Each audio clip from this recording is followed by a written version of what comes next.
दोस्तों, आपके लिए मैं आज एक टॉपिक लाया हूं डिस्कशन के लिए, जिसका नाम है सुसाइड, जिसे मैंने इस व्हाइट बोर्ड पर भी आपके लिए अंकित कर रखा हूं। एक्चुअली सुसाइड आज का दुनिया का सबसे ट्रेंड करने वाला एक विषय बन गया है। यह न किसी का उम्र देखता है, न जात देखता है, न पांत देखता है, न अमीर देखता है, न गरीब देखता है, न छात्र देखता है, न शिक्षक देखता है, न कोई समाज देखता है, न देश देखता है, न दुनिया देखता है।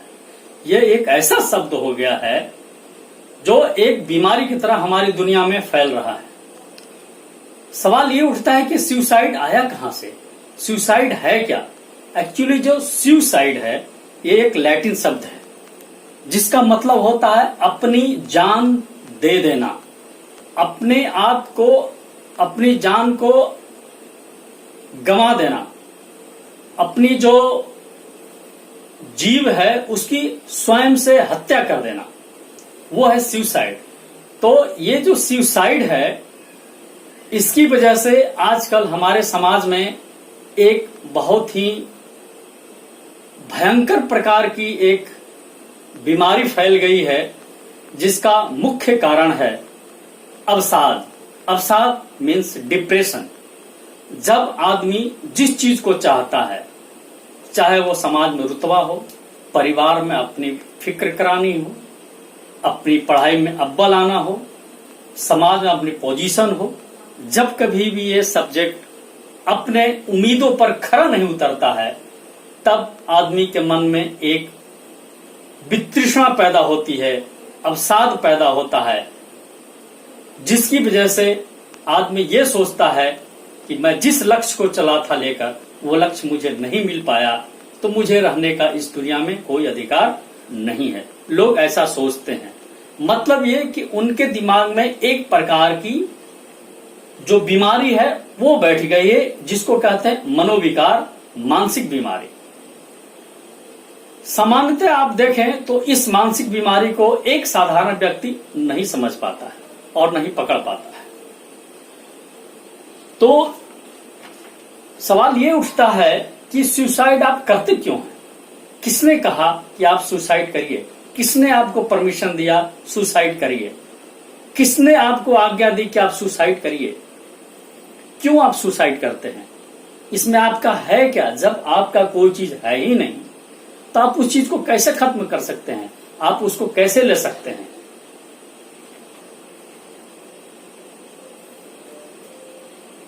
मैं आपको बताता हूं कि जो आपके अंदर जीव आया है वो कैसे आया है। शायद आपको ही मालूम है, मुझे ही पता है, लेकिन हम उस चीज को ध्यान नहीं रखते हैं, हम उस चीज को भूल जाते हैं।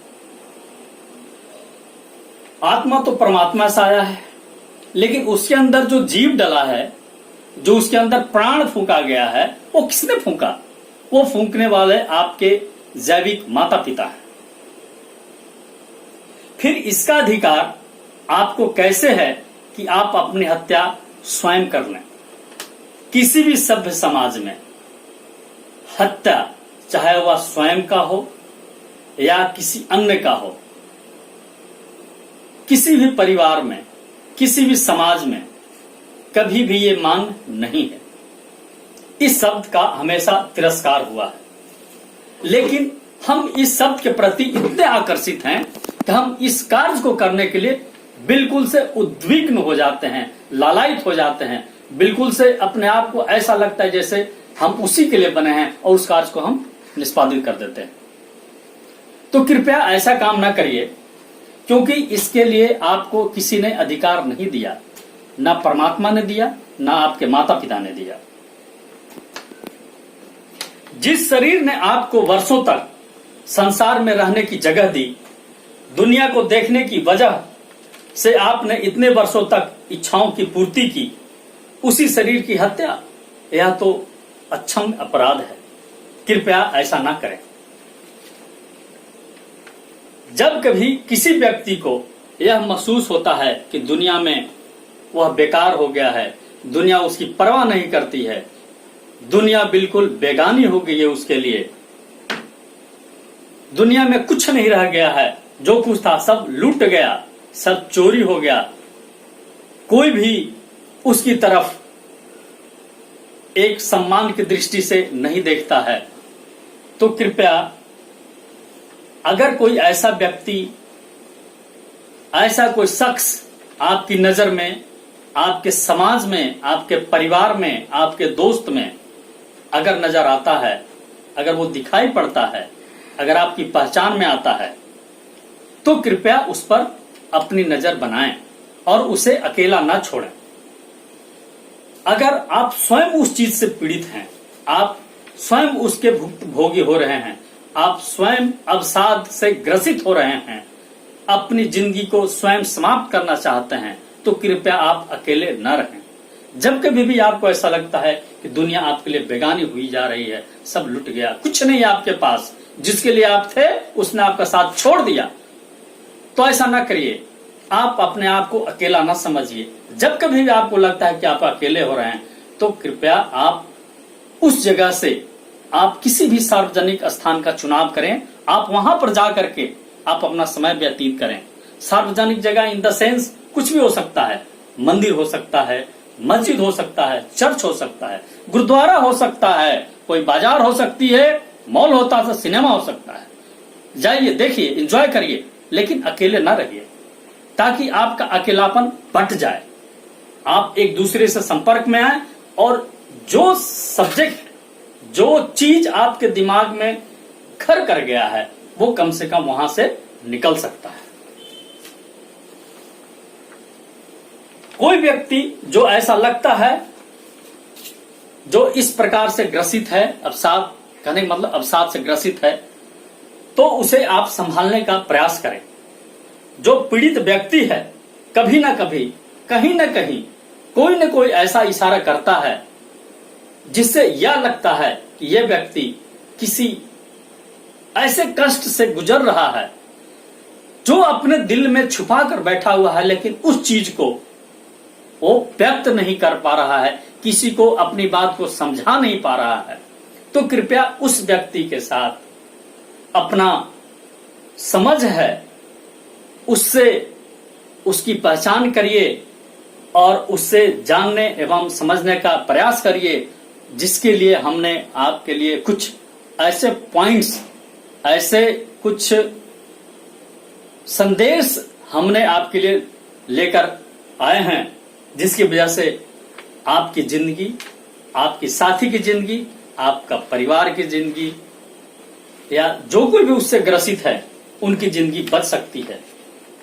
तो उससे जानने का प्रयास आप इस प्रकार से कर सकते हैं, कहीं वह किसी गंभीर परिस्थिति या समस्या में तो फंसा नहीं है, उसका सामान्य जीवन चक्र चल रहा है या नहीं, ऐसा तो नहीं अचानक वह बहुत खुश हो जाता है और अचानक बिल्कुल उखड़ा उखड़ा सा हो जाता है, ऐसा लगता है जैसे वो संत हो गया है, बिल्कुल से दार्शनिक हो गया है।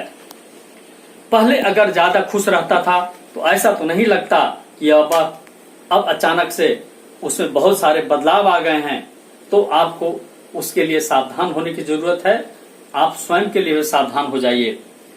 बातचीत से ऐसा तो नहीं लगता है कि उसके माता पिता, उसके परिजन, उसके गुरुजन, उसके साथ काम करने वाले किसी भी काम के नहीं हैं, कोई भी उसका सहारा नहीं बन पाता है।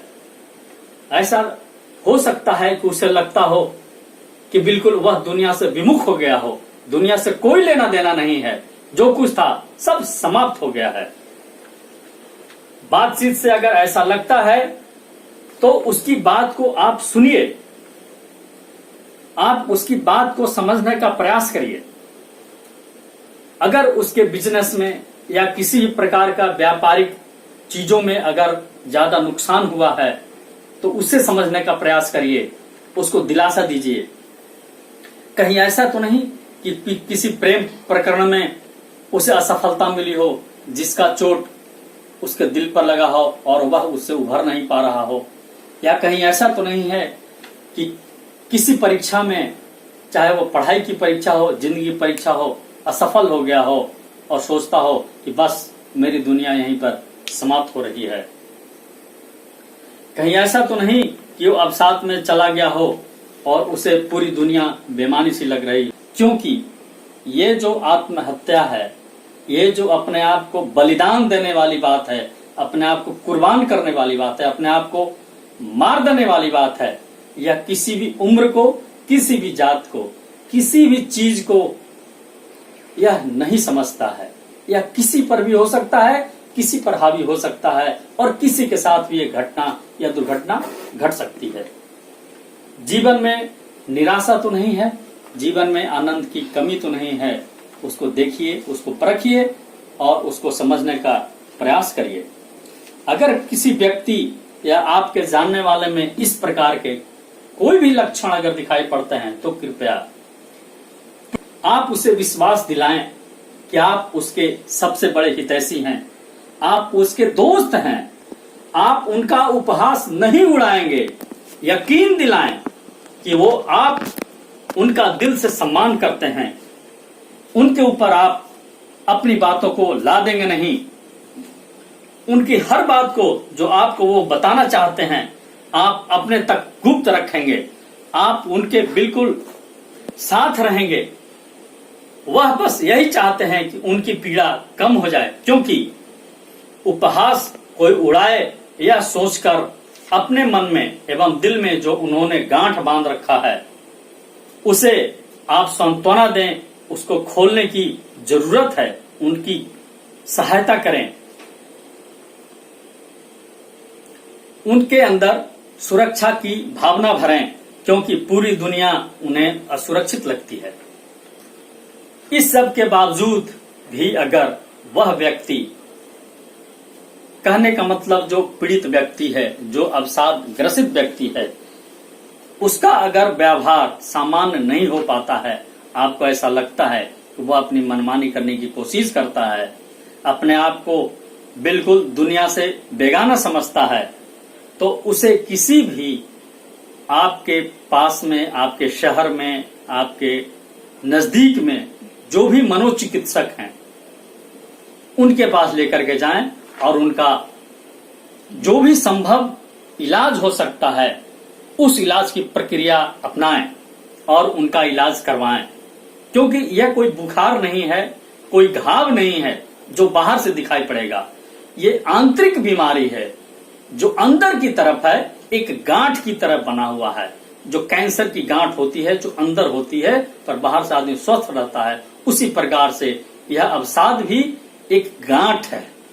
जब तक मनोचिकित्सक, मनोवैज्ञानिक, साइकोलॉजिस्ट, साइकाइट्रिक जब तक उसका इलाज नहीं करता है संभवतः, तब तक उसकी बीमारी का अंत नहीं हो सकता।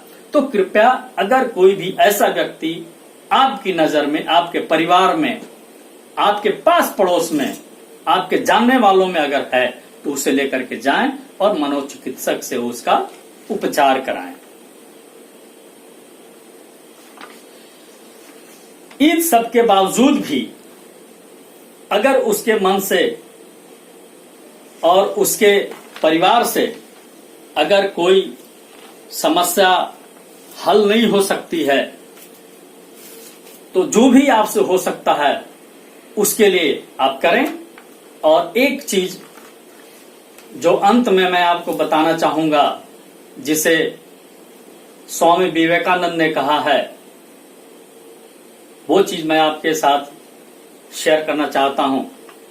वो ये है, याब जीवेत सुखम जीवेत ऋणम कृत्वा घृतम पिबेत। यानी जिंदगी यानी दुख, जिंदगी में दुख और सुख आते और जाते रहते हैं। दुख अवश्य है पर उसके बारे में मत सोचो। जो भी अच्छी चीजें हैं उनके बारे में सोचो। दुनिया के अंधकार में पृष्ठ को मत देखो। देखो तो बस उस सुबह को जो जीवन देता है, प्रकाश देता है, एक उम्मीद जगाता है आपकी जिंदगी में, सुख देता है। क्योंकि संसार में आगे बढ़ने के लिए, जिंदा रहने के लिए यही एकमात्र उपाय है। एक यही उपाय है जो आपकी जिंदगी को लंबी कर सकता है, आपके परिवार को सुखी रख सकता है, आपके संसार में आपके जीवन को कायम रख सकता है। धन्यवाद दोस्तों।